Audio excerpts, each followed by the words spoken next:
All right. So, confession, guys, right? So I intended to add a lot of content to these slides. I couldn't. So these slides are very raw, according to me, but I'll try to make up by maybe talking around those slides. That's what my intention is. And you can jump in at any slide or anything that I'm saying. Ask me, because this is a 30-minute session. So maybe Q&A at the end may not be having that much time. So even though I can't complete all the slides, and at a certain slide, if you can deep dive, I would still be happy. So please do it like that. As I'm saying, right, the slides are very, very raw. I'm still making them. And probably down the line, I'll complete them. But right now, they're very raw. Uh, uh, all I could do last night was add a lot of fluff to it. And as you can see on this very first slide, that's what my attempt has been. So I'll I'll basically give the scope of what I'm talking.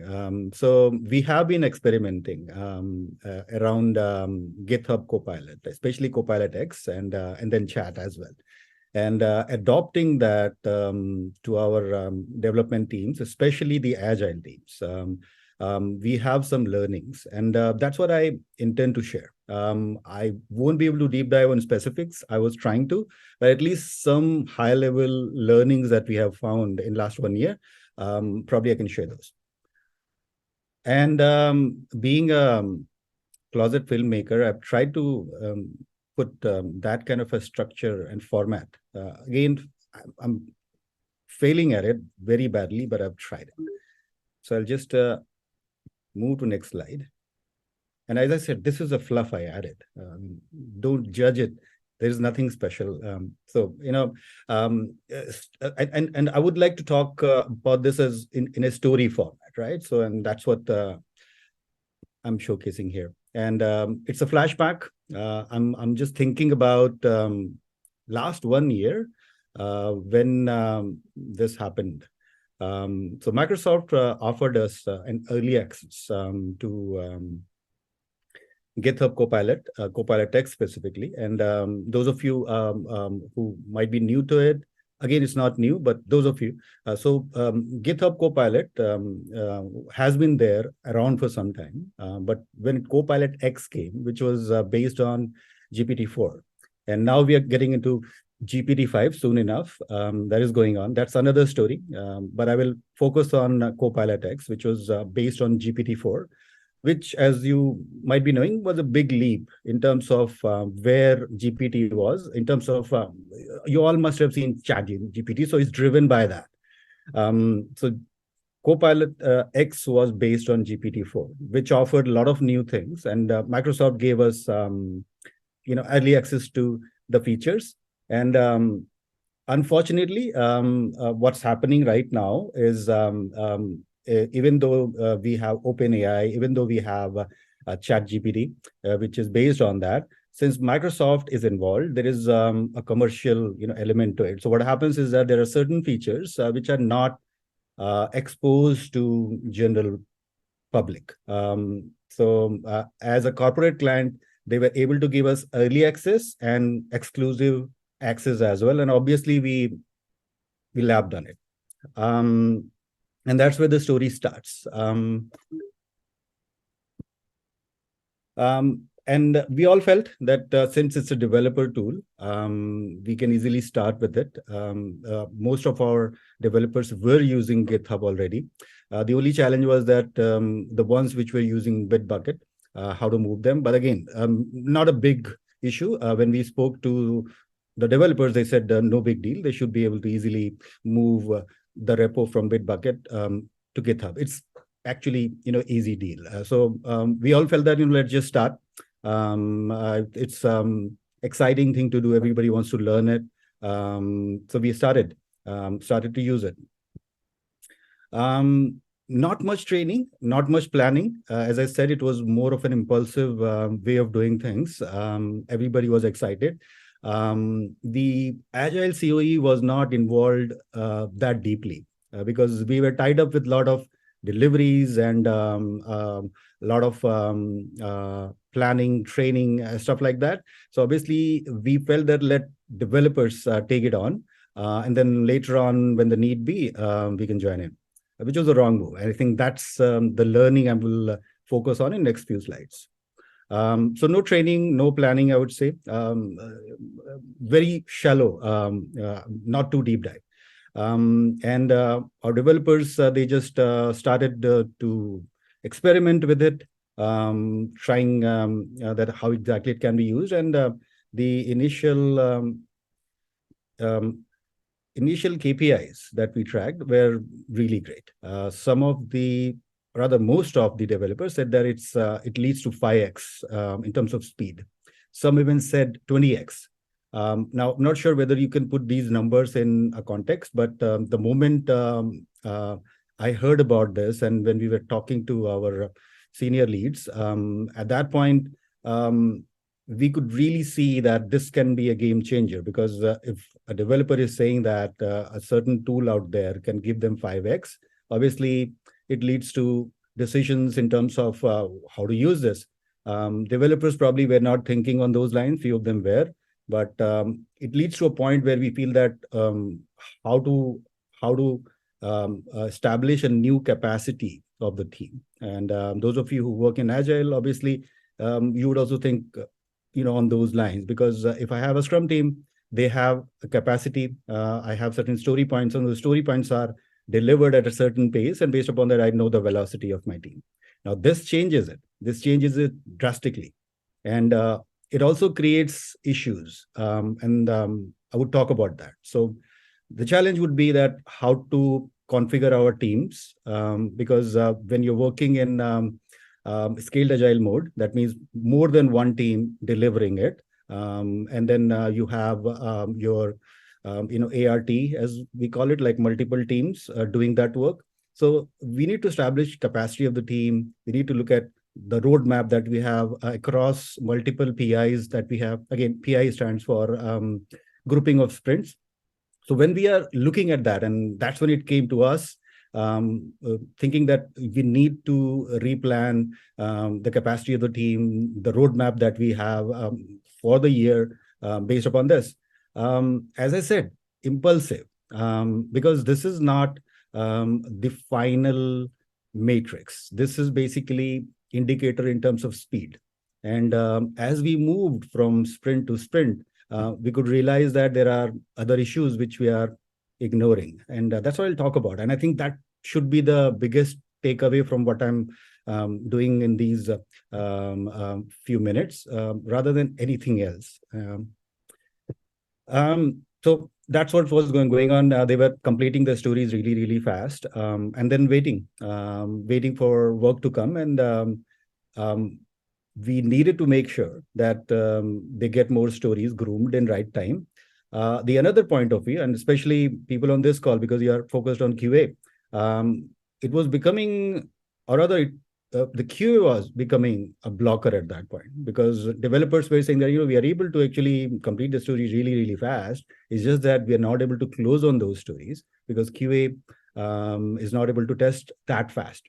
And that's not a good thing, because what we try to do is we try to make sure that we can establish a constant flow across the pipeline, not a part of it. And what we were doing here is that we were optimizing a part of the pipeline, not the whole thing. And that's what Goldratt says. Those of you you heard about him, great. Otherwise, look up. He has some really good books when it comes to Kanban, when it comes to the flow, because Agile to me is essentially means you got to be following Agile manifesto principles and theory of constraint, the TOC, which is based on lean. So once you deal with this, I think you covered everything. So it leads to the concepts that we have. Again, nothing new, the DOR and the DOD. And in order to make sure that we are able to generate that flow and maintain it, we got to look at DOR and DOD. And these points need to be revised, considering Copilot. That's where the biggest change has been in last few months, that we are defining the DOR and DOD considering Copilot in the mix. This has been, I would say, a very drastic change in that list compared to any other tool. Because every time you're trying to bring in, automation or tooling, obviously there would be some change. But Copilot, Copilot X specifically, has been something which has made that very drastic. And we had to go back and look at DOR, like what exactly that means. When exactly can we claim a certain story is ready for developers or the Scrum team to take on? And when exactly they can claim that it is done? We need to define that, redefine that, based upon what's happening now. And we have been learning sprint after sprint. And then I'll just move on to the slide rather than just talking about it, right? So this is the flow at a very high level. And it may not be in this order is what I'm saying, because based upon what we are seeing with Copilot, even though it seems like that this is the flow, things can change. And a lot of this can happen in parallel. A lot of this can happen in a way which is iterative cycle within the cycle. And that's what we have been doing. And that's the part where I could not build the slides. So I'm going to be talking about it. But I do have some slides though. So let me use those slides though, to basically convey my point. And beyond that, probably I'll just draw in thin air. Apologies for that. That's what we are trying to do. Yeah. So here's what it is. So this is like the snapshot of our actual boards. I couldn't really show all the stories, but you can see it. So splitting the workflow into two parts, and here I'm sticking to Scrum. Similar way it can be done for Kanban as well as for Scrumban. But since Scrum being the popular one, I'm sticking to that for now. So as you can see, the entire flow has been split into two parts, or other two boards over here. Those of you who use Jira or any other tool, as well, it need not be that. But as long as you are tracking your workflow on that tool, essentially that's where you would ensure that you're tracking DOR, which is essentially first part of the board, rather than having one flow. It's like the part one would be focused on DOR. Making sure that at the end of this particular flow, the DOR should be met. And DOR should have those specific points that we need for Copilot or any other tool down the line, because what's going on is that there are lots of tools that we are seeing in this area that we have to basically integrate into the flow now. So we need to establish the process first and make it configurable for any other tool. So that's what we are doing right now. So this is what it is. So first part over here, ensuring that DOR is met, and DOR should ensure that whatever tool that we are trying to integrate to the flow, we are actually adding it over there. And the second piece over here is that we are actually in the sprint, and then we want to make sure that DOD is met, which is over here. So at this point, you would also see here, we have right before this, we have QA review. And from a classic testing point of view, I would say this is a point where we are doing static testing. That means anything that needs to be established on a story from a Copilot point of view, that needs to be baked into that story. The Copilot can be used to build those stories. And at this point, we want to make sure that QA team needs to make sure that acceptance criteria for those stories, as well as testability from a Copilot point of view, is established. So that's the check that QA team does. And once that is done, DOR is indeed met, then we can move it to ready for dev. And this serves as a pipeline, serves as a queue for, I would say, minimum 2 sprints. That's the thumb rule. We have to make sure that there are sufficient stories over here so that our development team is not starved. Especially now that they are able to work on a 5x speed, we need to tweak this. That, should it be worth 2 sprints? And if at all it is worth 2 sprints, how many stories? How many story points? So we have a calculator that we have built. Again, I couldn't really build slide around it, but based upon that, calculator, you need to know how many story in terms of count as well as story point, because capacity of team has changed now. maybe 5x, 20x, we don't know. But based upon a certain team reporting it from last few sprints, how much is that? We want to make sure that this right here, checkpoint number 2, what should be the size of the queue over there? Again, going back to TOC, because TOC speaks about size of queue and stuff like that. Again, don't really have slides on those, but you should go back and look at it, because even though I build a slide on it, I won't be able to do it in few minutes. But it all points to queuing theory coming from TOC and then maintaining the flow over here.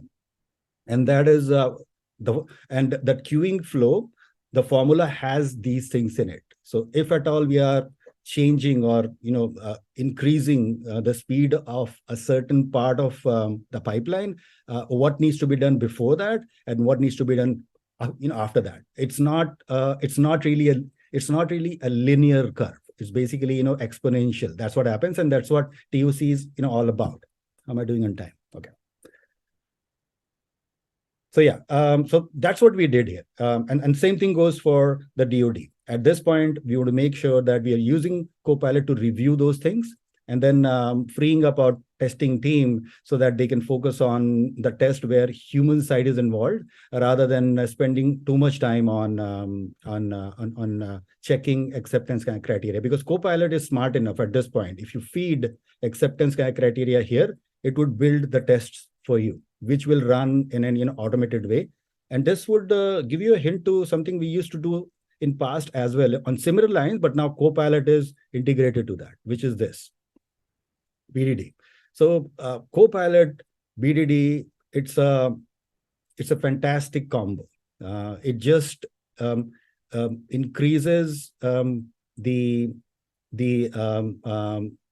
value that we get from BDD to a different level, and that's what we have been seeing.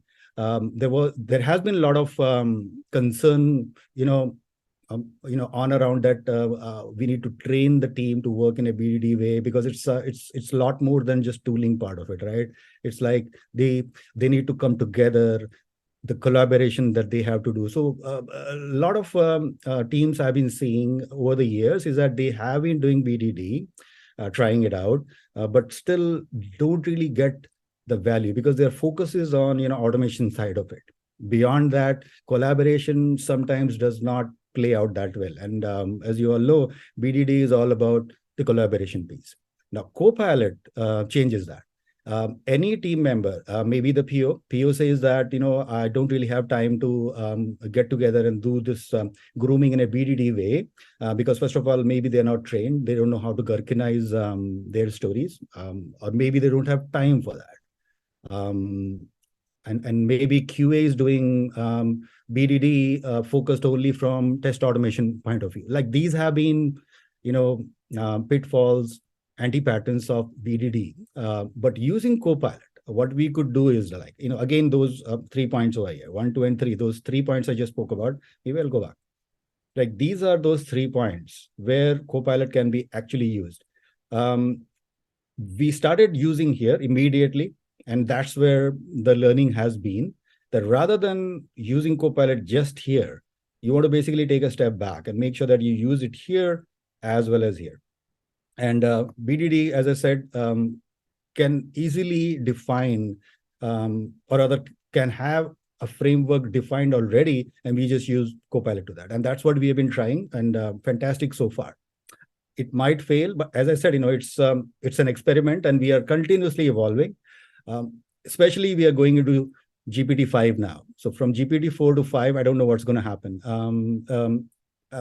Early indicators based upon certain teams trying it, we have been seeing that it doesn't enhance the human side of it, but when it comes to mathematical power, GPT-5 is very, very fast. It's able to do that in a way where it was not possible to imagine, because that's what we are seeing it.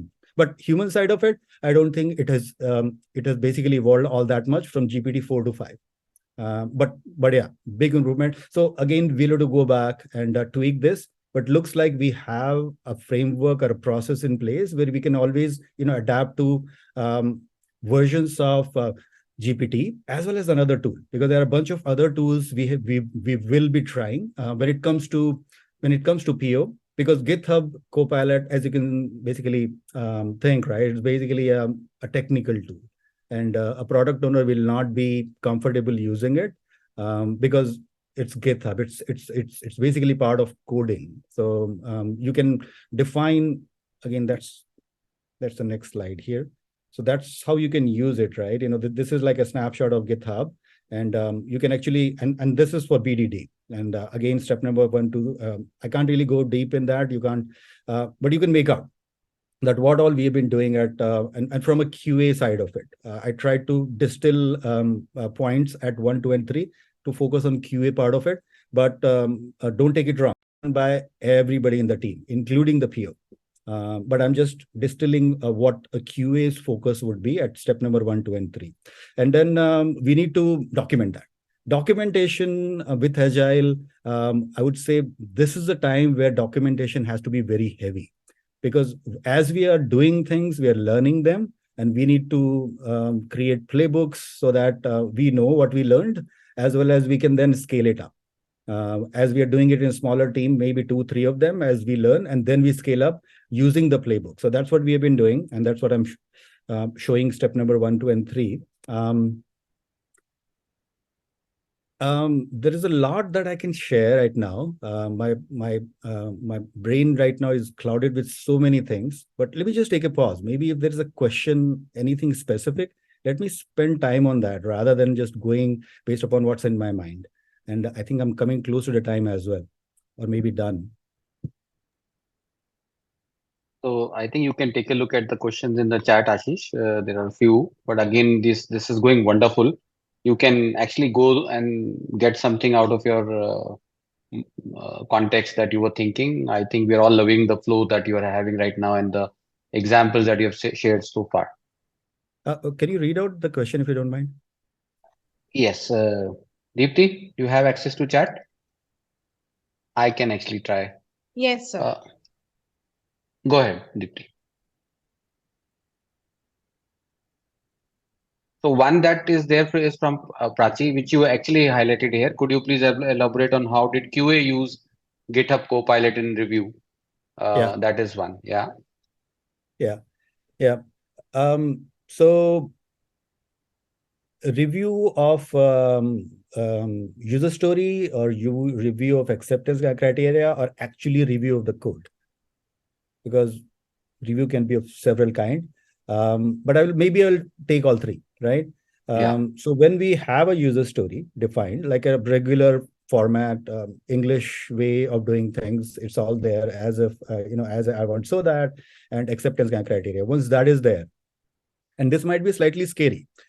If you feed a well-written story to Copilot, which could be done on Copilot chat, or it could be that you are importing that particular story in GitHub, almost like you would basically have a code over there. Those of you who have built a framework around BDD would actually know this, right? So you actually have those stories imported in the framework, and then using that, you basically define Gherkin feature file, and then you define the glue code on this. So what Copilot does is that when you have well-written stories with acceptance criteria in it, if you just feed it to Copilot, Copilot will generate the scenarios to you, and really good ones. Keeping in mind the edge cases, keeping in mind the testing strategies that we have. If you tell Copilot that, look at this story, look at this acceptance criteria, generate me a Gherkin file using this equivalence partitioning, using this data.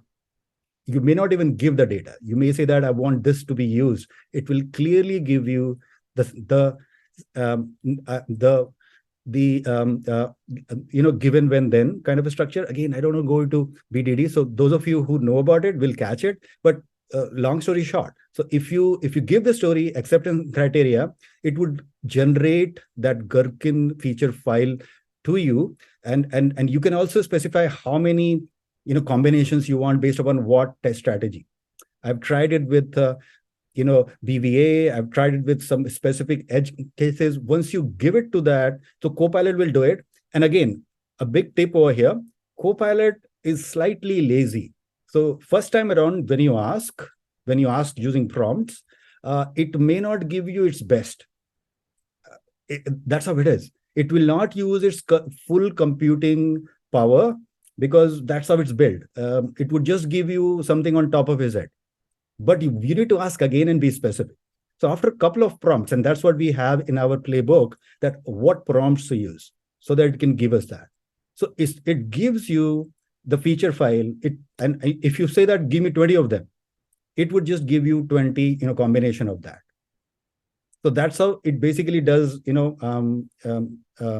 this step one, based upon that, creation of step two. And then after that, obviously, glue code is basically it's right up its alley, right? Because it's essentially meant for generating code. So once you have Gherkin script, Gherkin feature file, it can generate the glue code very simple. You just feed that file, it'll just build the code for you. You can also specify that I would like this code to be repeatable, configurable, so that it builds a framework. So imagine like going few years back, building a framework like this used to take multiple people several months. Right now, it can do it in a couple of hours. I was amazed and shocked, and it was scary to a point as well, that it could just do it. Hopefully, that answers it. Yeah, thank you, Ashish. And thanks, Prachi, for that. We have one more question, Ashish. This is more about the impact of AI on the future of agile values and practices. Will we be able to initiate change in these values and the way agile is practiced? Change in values, if you're asking that, should we be changing the values? My take is that these values are timeless. I don't think there is any need to change those. When it comes to Agile Manifesto, the principle, theory of constraint, I mean, these are decades old, and they're still relevant. Rather, I would say that based upon all the technological, advances that we have, those are our guiding pillars. We should not change them.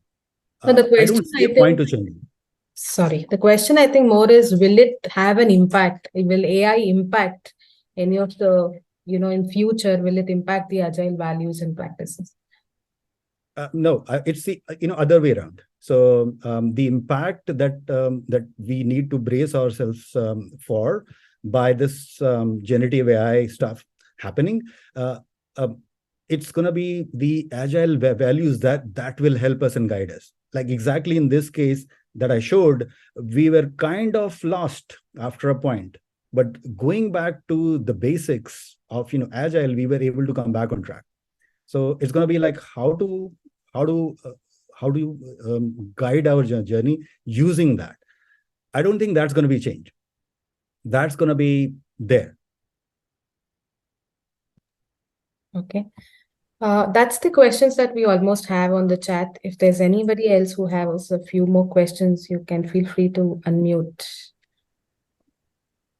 And I think this might be my last slide. So I'll do this slide. Yes. And then probably I can spend a few more minutes if there is anything. Otherwise, we can call it. So what we are right now, of course, we need to be driven by the data. So we are continuously measuring what's going on, and going back to rather than the speed at which we can code, we are trying to see that are we able to deliver the value. So the velocity and also the quality of the code, because the testing will become more critical as we are automating and using these tools, because at least for now, I don't think we can trust these to a point where you say, okay, it's done, and then we can just deploy it. Because what we've been seeing is that sometimes when it goes wrong in a big way. You must have heard about hallucination and stuff like that. That happens more often than you would basically imagine. So that's why I would say the nature of testing would change to a point where when it comes to running those manual tests, that can be done by the chat GPT part of it. That can be done by Copilot or any tool that you use.